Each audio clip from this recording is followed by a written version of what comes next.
آج ماہ ذی الحج کی پہلی مبارک رات یہ 3 کام ضرور کر لینا۔ انشاءاللہ آپ کی ہر دعا قبول ہوگی اور وہ جو ساری عمر نہ مل سکا وہ آج رات ہی انشاءاللہ مل جائے گا۔ یقین نہ آئے تو ایک مرتبہ ضرور آزما کر دیکھ لیجئے۔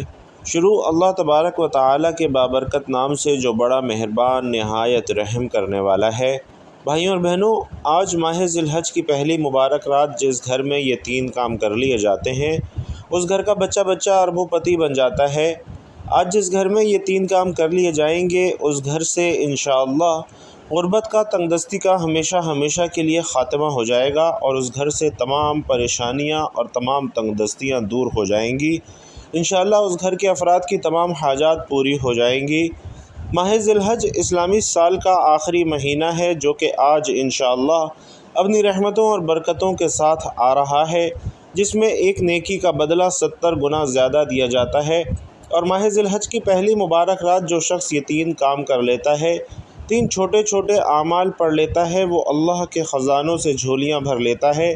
ایک وقت وہ ہے جب انسان اپنے مشکل وقت میں، پریشانی میں، تنگ دستی میں، مجبوری میں، بیماری میں اللہ کے سامنے ہاتھ پھیلاتا ہے، اللہ کے سامنے روتا ہے، گڑ گڑاتا ہے کہ کسی طرح میری حاجت پوری ہو جائے۔ لیکن آج ذی الحج کا وہ مبارک مہینہ آ چکا ہے جس میں ہر حاجت پوری ہو جاتی ہے۔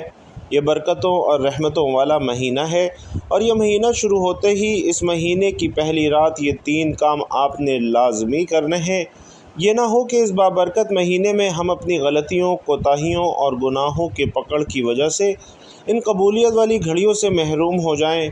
وہ لوگ جو بے بس ہو چکے ہیں، مجبور ہو چکے ہیں، وظائف پڑھ کر تھک چکے ہیں، در کی ٹھوکروں سے تنگ آ چکے ہیں، لوگوں کے طعنے سن کر عاجز ہو چکے ہیں، بہن بھائی رشتہ دار آپ کی غربت کا مذاق بناتے ہیں، تو آج ماہ ذی الحج کی پہلی ہی رات یہ 3 کام لازمی کر لینا۔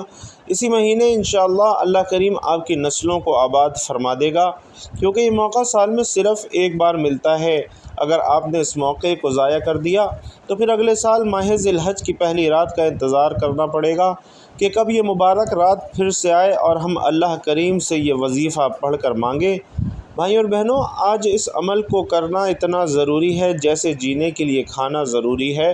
یہ وظیفہ ان لوگوں کے لیے ہے جو چاہتے ہیں کہ ایک نئی زندگی کا آغاز ہو جائے، ایک ایسی زندگی جس میں نہ کبھی کسی کے سامنے جھکنا پڑے، نہ کبھی کسی سے مانگنا پڑے، نہ در کی ٹھوکریں کھانی پڑیں۔ اللہ آپ کو ہر حاجت سے نوازے گا، اللہ آپ کو انشاءاللہ خود مختار بنا دے گا۔ آپ کا کاروبار ہو، آپ کو کبھی کسی کا محتاج نہ ہونا پڑے۔ تو آج ذی الحج کا مہینہ خوشیاں اور کامیابیاں لے کر آ گیا ہے اور اس مبارک مہینے کی پہلی ہی رات یہ وظیفہ پڑھنے کے بعد آپ کی کامیابی کا تماشا انشاءاللہ دنیا دیکھے گی۔ بھائیوں اور بہنوں، اللہ والے فرماتے ہیں یہ وظیفہ اتنا کامل ہے، اتنا مجرب ہے کہ یہ وظیفہ پڑھنے والا خود حیران رہ جاتا ہے۔ وہ یہ کہنے پر مجبور ہو جاتا ہے کہ کاش میں نے یہ وظیفہ پہلے پڑھ لیا ہوتا تو آج در کی ٹھوکریں نہ کھا رہا ہوتا، آج لوگوں کے طعنے نہ سن رہا ہوتا۔ خدارا ابھی بھی وقت ہے، آج رات آپ کو جب جہاں جیسے وقت مل جائے یہ عمل کرنے کی مکمل اجازت ہے۔ آج کی پوری رات میں کسی بھی وقت جو شخص یہ وظیفہ پڑھ لیتا ہے وہ اللہ رب العزت کے اتنا قریب ہو جاتا ہے کہ اللہ اسے کامیاب کر دیتا ہے، اس کے راستے کی تمام رکاوٹوں کو ہٹا دیتا ہے، معاملات کو بہتر نہیں بلکہ بہترین کر دیا جاتا ہے۔ آج کی مبارک رات یہ وظیفہ بتائے گئے طریقے سے جو بندہ بھی پڑھ لے گا، رب کریم پورے سال کی رحمتوں اور برکتوں سے مالا مال فرما دے گا۔ یہ وظیفہ اتنا خاص ہے کہ اگر کوئی بندہ صرف ایک بار پڑھتا ہے تو پورے سال کی کامیابیاں اس کے قدموں میں آ جاتی ہیں اور پورے سال کا رزق اور مال و دولت اس ایک دن کے وظیفے سے ہی اسے مل جاتا ہے۔ اگر آپ اپنی زندگی سے مشکلات اور پریشانیوں کو نکال کر ایک نئی زندگی کا آغاز کرنا چاہتے ہیں، ایک ایسی زندگی چاہتے ہیں جس میں ہر قدم پر کامیابیاں مقدر ہو جائیں، جس میں نہ تو رزق کی تنگی ہو، نہ بیماریاں ہوں، نہ پریشانیاں ہوں، نہ کبھی کسی کے سامنے جھکنا پڑے، نہ کسی سے مانگنا پڑے، تو آج یہ وظیفہ پڑھ لینا۔ بھائیوں اور بہنوں، اگر میرا بس چلتا تو میں آپ میں سے ہر ایک کو بازو سے پکڑ کر مصلی پر بٹھاتا اور کہتا، آج ماہ ذی الحج کی پہلی رات ہے، برکت والی رات ہے، عظمتوں والی رات ہے، قبولیت والی گھڑیاں ہیں، یہ موقع خدا را ہاتھ سے جانے بالکل مت دینا۔ اگر آج آپ نے اس موقع کو بھی لاپرواہی میں گزار دیا تو دنیا کے کاموں میں مصروف رہ کر گزار دیا تو پورے سال کا پچھتاوا مقدر ہو جائے گا۔ اگر چند منٹ نکال کر آپ نے یہ وظیفہ پڑھ لیا تو رب کریم انشاءاللہ پورے سال کے نصیب کو چمکا دے گا، پورے سال کی خوشیاں آپ کی جھولی میں ڈال دے گا۔ اور میں تو کہتا ہوں کہ بڑا ہی بدبخت بدقسمت ہے وہ بندہ جو آج رات چند منٹ نکال کر یہ خاص وظیفہ نہیں پڑھتا۔ آپ کو جو بھی کام ہے، آپ جو بھی کرنا چاہتے ہیں اپنی مرضی سے کر سکتے ہیں، لیکن آج کا یہ جو وظیفہ میں آپ کو بتا رہا ہوں، چند منٹ آپ نے نکال کر یہ وظیفہ لازمی پڑھنا ہے، اور یہ آج کا مجرب اور مستند عمل ہے۔ یہ آج کی رات کا ایک ایسا نایاب عمل ہے کہ ہر کوئی سینے کا راز نہیں بتاتا۔ آج نصیب اور تقدیر لکھوانے کی رات ہے۔ بھائیوں اور بہنوں، یہ وقت ہاتھوں سے نکل گیا تو پورے سال کا پچھتاوا مقدر ہو جائے گا۔ اس لیے آج جس کو جب جہاں جیسے وقت ملتا ہے چند منٹ نکال کر یہ وظیفہ لازمی پڑھ لے، پتہ نہیں پھر اگلے سال یہ موقع ملے یا نہ ملے۔ اللہ نے آج قبولیت کی گھڑیاں عطا فرمائی ہیں تو اس کی قدر کر لیجئے۔ آپ نے آج بتائے گئے طریقے کے مطابق یہ وظیفہ پڑھنا ہے۔ ایک ایک نقطہ، ایک ایک بات سمجھانے کی کوشش کروں گا، اور اس کی وجہ یہ ہے کہ آج ماہ ذی الحج کی پہلی مبارک رات ہے۔ آج تقدیر لکھوانے کا وقت ہے۔ اگر آپ نے ذی الحج کے مہینے کی شروعات میں ہی ذی الحج کی پہلی ہی رات اچھے اعمال کیے، اللہ رب العزت کو راضی کر لیا، تو پورا مہینہ ہی اچھا گزرے گا، بلکہ پورا سال اچھا گزرے گا۔ ناظرین، یہ رات اتنی قبولیت والی رات ہے کہ آج یہ وظیفہ پڑھنے والا پورے سال کی خوشیاں سمیٹ لیتا ہے۔ آپ دنیا کے کسی بھی کونے سے تعلق رکھتے ہوں، جب آپ کے ملک میں ذی الحج کی پہلی رات آ جائے تو آپ نے دنیا جہان کے تمام کام چھوڑ کر اس وظیفے کو لازمی پڑھنا ہے۔ اس وظیفے کو آپ نے کسی صورت نہیں چھوڑنا۔ نہ وقت کی پابندی ہے، نہ جگہ کی قید ہے۔ آپ دکان پر ہیں، دکان پر پڑھ لیجئے، دفتر میں ہیں، دفتر میں پڑھ لیں، کاروبار میں ہیں، سفر میں ہیں، چلتے پھرتے بھی آپ یہ وظیفہ پڑھ سکتے ہیں، لیکن ذی الحج کی پہلی رات کا یہ وظیفہ آپ نے چھوڑنا کسی صورت نہیں ہے۔ تو ناظرین، آئیے اب جان لیتے ہیں کہ آپ نے یہ عمل کس طرح کرنا ہے، لیکن اس سے پہلے آپ سے صرف ایک گزارش کروں گا کہ کمنٹ باکس میں ایک پیارا اور مختصر سا درود صلی اللہ علیہ وآلہ وسلم پیارے آقا کے لیے ہدیتاً تحفتاً کمنٹ باکس میں ضرور لکھ دیجیے گا تاکہ خیر و برکت ہو۔ تو بھائیوں اور بہنوں، اب عمل کیا ہے؟ آج ماہ ذی الحج کی پہلی قبولیت والی ساری رات آپ کے پاس موجود ہے۔ آپ کو جب جہاں جیسے وقت مل جائے، آپ نے باوضو مصلی پر بیٹھ کر یا چلتے پھرتے سب سے پہلے نبی کریم صلی اللہ علیہ وسلم کی ذات مبارکہ پر 3 مرتبہ درود پاک پڑھ لینا ہے۔ اور یاد رکھیے کہ درود پاک آپ کوئی سا بھی پڑھ سکتے ہیں۔ آپ چاہیں تو مختصر اور آسان سا درود صلی اللہ علیہ وآلہ وسلم پڑھ لیں، یا صلی اللہ علی محمد پڑھ لیں، یا پھر نماز والا درود یعنی درود ابراہیمی پڑھ لیں۔ اور چونکہ درود ابراہیمی کی فضیلت سب سے زیادہ ہے، روایات میں آتا ہے کہ پیارے آقا صلی اللہ علیہ وسلم تمام درودوں میں درود ابراہیمی کو ہی سب سے زیادہ محبوب رکھتے تھے، تو آپ نے کوشش کرنی ہے کہ درود ابراہیمی ہی پڑھیں۔ خیر و برکت اور ثواب کی نیت سے ایک مرتبہ درود ابراہیمی میرے ساتھ بھی پڑھ لیجئے۔ اللہم صلی علی محمد وعلی آل محمد کما صلیت علی ابراہیم وعلی آل ابراہیم انک حمید مجید۔ اللہم بارک علی محمد وعلی آل محمد کما بارکت علی ابراہیم وعلی آل ابراہیم انک حمید مجید۔ 3 بار درود پاک پڑھتے ساتھ ہی فوری طور پر آپ نے سب سے پہلے اپنے خاص مقصد کی نیت کرنی ہے۔ چونکہ ہر بندے کا مقصد الگ ہوتا ہے، ہر بندے کی حاجت الگ ہے، ہر بندے کی پریشانی الگ ہے۔ کوئی رزق کے لیے پریشان ہے، کسی کو روزگار نہیں مل رہا، وہ روزگار کے لیے پریشان ہے، کوئی تنگ دست ہے، تنگ دستی میں گھرا ہوا ہے، کوئی مقروض ہے، قرضوں میں جکڑا ہوا ہے، کوئی بے اولاد ہے، صاحب اولاد ہونا چاہتا ہے، کسی کا کاروبار چلتے چلتے رک گیا ہے۔ اگر آج آپ کا کوئی بھی مقصد ہے، کوئی بھی حاجت ہے، کوئی بھی پریشانی ہے، اس خاص عمل، اس خاص وظیفے کو پڑھیے، انشاءاللہ بہترین اسباب پیدا ہو جائیں گے۔ اپنے خاص مقصد کی نیت کرتے ساتھ ہی آپ نے فوری طور پر ایک بار تعوذ اور تسمیہ یعنی اعوذ باللہ من الشیطان الرجیم بسم اللہ الرحمن الرحیم پڑھ کر وظیفے کا آغاز کرنا ہے۔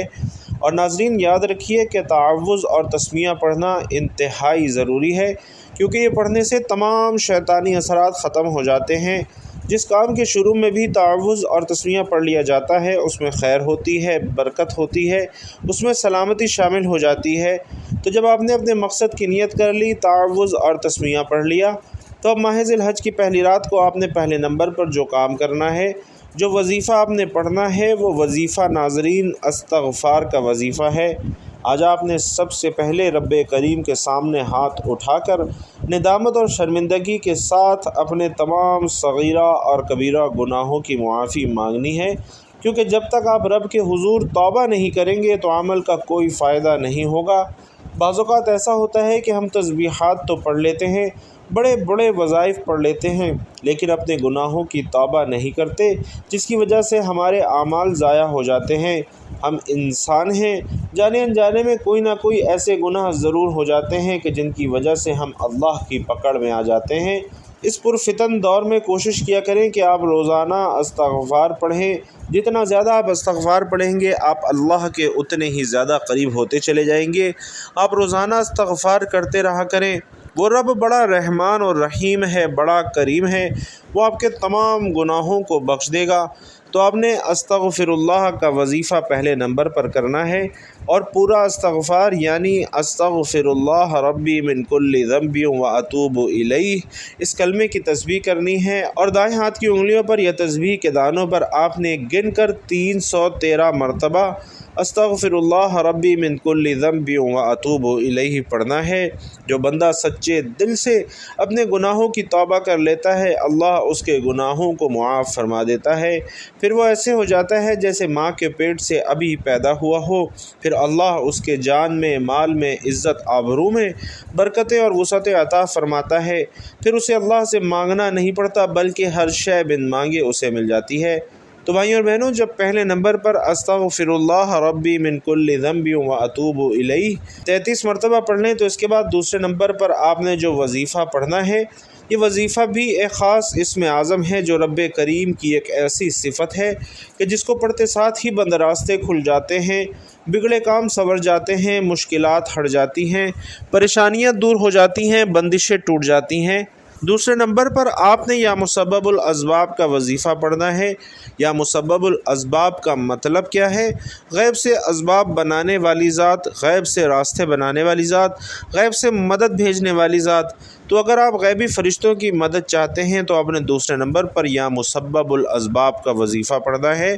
جب کوئی بندہ یا مسبب الاسباب پڑھتا ہے تو رب کی ذات اپنے نام یا مسبب الاسباب کے طفیل اتنے راستے بنا دیتی ہے کہ انسان کے بگڑے کام سنور جاتے ہیں۔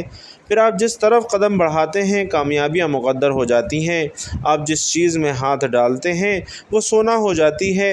بھائیوں اور بہنوں، وہ جو ساری عمر نہ مل سکا، آج یا مسبب الاسباب پڑھتے ہی انشاءاللہ مل جائے گا۔ آج تک آپ نے صرف سنا ہوگا کہ رب کی ذات جب دینے پر آتی ہے تو چھپڑ پار کر دیتی ہے۔ اگر آپ کو کسی مقصد میں کامیابی نہیں مل رہی تو آپ اپنی تمام مشکلات اور پریشانیوں سے نکلنے کے لیے یا مسبب الاسباب کو پڑھ کر دیکھیے۔ آپ نے یا مسبب الاسباب کا یہ وظیفہ دوسرے نمبر پر صرف 11 مرتبہ کرنا ہے۔ دائیں ہاتھ کی انگلیوں پر پڑھ لیں یا تسبیح کے دانوں پر پڑھ لیں، گن کر 11 مرتبہ یا مسبب الاسباب کا یہ وظیفہ آپ نے پڑھنا ہے۔ توجہ سے پڑھیے گا، دھیان سے اور مکمل سکون سے پڑھیے گا، ادھر ادھر خیالات مت دوڑائیے گا۔ آپ کی نظریں اور پورا دھیان آپ کے توجہ کی جانب ہونا چاہیے۔ جب آپ 11 بار یا مسبب الاسباب پڑھ لیں تو اس کے فوری بعد آپ نے تیسرے نمبر پر جو وظیفہ پڑھنا ہے، بھائیوں اور بہنوں، سورۃ الکوثر کا خاص الخاص وظیفہ ہے۔ آپ نے سورۃ الکوثر کو اس محبت کے ساتھ پڑھنا ہے، اس کامل یقین کے ساتھ پڑھنا ہے کہ جب جب آپ کی زبان سے سورۃ الکوثر نکل رہی ہو، آپ روتے ہوئے، تڑپتے ہوئے، سسکتے ہوئے رب کریم سے مانگتے چلے جائیں۔ سورۃ الکوثر وہ سورت ہے جسے دولت کا خزانہ کہا جاتا ہے، جسے کامیابی کا راز کہا جاتا ہے۔ سورۃ الکوثر پڑھنے والا کبھی کسی کا محتاج نہیں رہتا۔ یہ ہے تو قرآن کریم کی سب سے چھوٹی سورت، لیکن اس کے کمالات بہت زیادہ ہیں۔ بسم اللہ الرحمن الرحیم، انا اعطیناک الکوثر فصل لربک وانحر ان شانئک هو الابتر۔ تو آپ نے سورۃ الکوثر کو صرف 7 بار پڑھنا ہے، اور فرشتے انشاءاللہ آسمان سے زمین پر رحمتیں اور برکتیں لے کر آ جائیں گے۔ اگر کوئی بندہ کہتا ہے کہ میری دعائیں قبول نہیں ہوتی، میری حاجات پوری نہیں ہوتی، مجھے وظیفوں کا فائدہ نہیں ہوتا، تو آج صرف 7 بار سورۃ الکوثر کا یہ خاص وظیفہ ایک مرتبہ پڑھ کر دیکھ لیجئے اور پھر مجھے بتانا ہے کہ فائدہ ملا یا نہیں ملا۔ اگر آپ ان خاص اعمال کو پڑھتے وقت اپنی کوئی خاص 7 حاجات کو لے کر بیٹھیں گے تو اللہ رب العزت آپ کی 7 ناممکن حاجات کو بھی ممکن بنانے پر قادر ہے۔ جب آپ یہ 3 کام کر لیں، یہ تینوں اعمال بتائے گئے طریقے اور ترتیب سے پڑھ لیں، تو فوری طور پر آپ نے 3 بار درود پاک لازمی پڑھنا ہے جو آپ نے عمل کے شروع میں پڑھا تھا۔ اب آپ کا عمل مکمل ہو چکا ہے اور اب آپ نے آخر میں جو دعا مانگنی ہے وہ دعا صحیح طریقے سے مانگنی ہے۔ آپ دعا مانگنے کے اندر جلد بازی کر جاتے ہیں اور جلد بازی کرنے کا نقصان ہمیں ہی ہوتا ہے۔ کوشش کریں کہ جلد بازی نہ کریں اور دعا کا جو طریقہ بتانے لگا ہوں اسی طریقے سے دعا کریں۔ آپ نے دعا اس طریقے سے کرنی ہے کہ ضروری نہیں کہ آپ ہاتھ اٹھا کر دعا کریں، ہو سکے تو سجدے میں چلے جائیں اور سجدے میں جا کر دعا کریں، کیونکہ انسان اپنے رب سے سب سے قریب سجدے کی حالت میں ہوتا ہے۔ سجدے کی حالت میں دعا کریں اور دیکھیے کہ کتنی جلدی آپ کا کام بنتا ہے۔ بھائیوں اور بہنوں، وہ رب تو دینے کو تیار بیٹھا ہے۔ وہ رب تو چاہتا ہے کہ انسان میرے گھر میں آ کر میری عبادت کر اور توبہ استغفار کر، پھر تو جو مانگے گا تجھے دوں گا، لیکن شرط یہ ہے کہ میرے پاس آنا پڑے گا، مجھے منانا پڑے گا، پھر تو جو مانگے گا میں تجھے عطا کروں گا۔ بھائیوں اور بہنوں، آئیے ان بابرکت اور قبولیت والی گھڑیوں میں رب کعبہ کے حضور دعا کرتے ہیں۔ اے اللہ، ہم تیرے گناہ گار بندے ہیں، تیرے خطا کار بندے ہیں، ہمارے گناہوں کو، ہماری خطاؤں کو معاف فرما۔ اے اللہ، ہم اپنے اگلے پچھلے صغیرہ کبیرہ سبھی گناہوں، خطاؤں اور نافرمانیوں کی معافی مانگتے ہیں۔ اے اللہ، ہم اپنے گناہوں سے توبہ کرتے ہیں، تو توبہ قبول کرنے والا، توبہ پسند فرمانے والا ہے۔ ہماری دعا قبول فرما اور ہمیں بخش دے۔ اے اللہ، ہم گناہ گار ہیں، سیاہ کار ہیں، بدکار ہیں، تیرے احکام کے نافرمان ناشکرے ہیں، لیکن میرے معبود تیرے نام لیوا بندے ہیں، تیری گواہی دیتے ہیں کہ تیرے سوا کوئی عبادت کے لائق نہیں۔ ہم گواہی دیتے ہیں کہ تیرے سوا کوئی بندگی کے لائق نہیں۔ ہم گواہی دیتے ہیں کہ تیرے سوا کوئی تعریف کے لائق نہیں۔ ہمارے معبود، ہمارے گناہ تیری رحمت سے بڑے تو نہیں ہیں، تو اپنی رحمت سے ہمارے گناہوں کو معاف کر دے۔ اے اللہ، ہمیں گمراہی کے راستے سے ہٹا کر صراط المستقیم کے راستے پر چلنے والا بنا دے۔ اے اللہ، ایسی نماز پڑھنے کی توفیق عطا فرما دے جس نماز سے تو راضی ہو جائے۔ زندگی میں ایسے نیک اعمال کرنے کی توفیق عطا فرما جن اعمال سے تو راضی ہو جائے۔ ہمیں ایسی زندگی گزارنے کی توفیق عطا فرما جس زندگی سے تو راضی ہو جائے۔ اے ہمارے رب، ہمیں ایمان پہ زندہ رکھ اور ایمان پہ ہی موت عطا فرما۔ اے اللہ، ہمیں تیرے احکام کی فرما برداری کرنے والا بنا دے اور تیرے پیارے حبیب محمد مصطفیٰ صلی اللہ علیہ وسلم کے نیک اور پاکیزہ آداب کو اپنانے والا بنا دے۔ اے اللہ، ہماری پریشانیوں کو دور کر دے۔ اے اللہ، جو بیمار ہیں انہیں شفائے کاملہ عاجلہ عطا فرما۔ اے اللہ، جو بے اولاد ہیں انہیں اپنے خزانوں میں سے نیک اور صالح اولاد عطا فرما۔ اے میرے مالک، جو صاحب اولاد ہیں ان کی اولاد کو ان کی آنکھوں کی ٹھنڈک اور فرما بردار بنا۔ اے اللہ، جن کے جو کام رکے ہوئے ہیں وہ پورے کر دے۔ اے اللہ، بچھڑے ہوئوں کو ملا دے۔ اے اللہ، شادی شدہ جوڑوں میں محبت اور خلوص پیدا کر دے اور ان کی زندگیوں میں برکت ڈال دے۔ اے اللہ، تمام لڑکے اور لڑکیوں کے نصیب اچھے کر دے۔ اے اللہ، جو قرض کے بوجھ تلے دبے ہوئے ہیں ان کا قرضہ جلد سے جلد ادا کر دے۔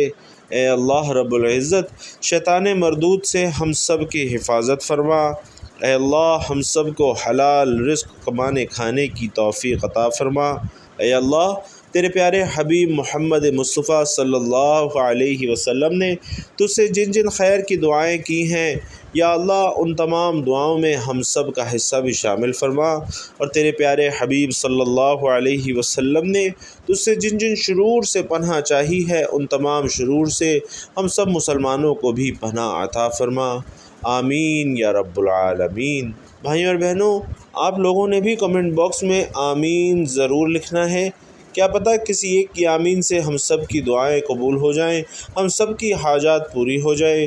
اللہ رب العزت آپ سب کو اپنی حفظ و امان میں رکھے، آمین یا رب العالمین۔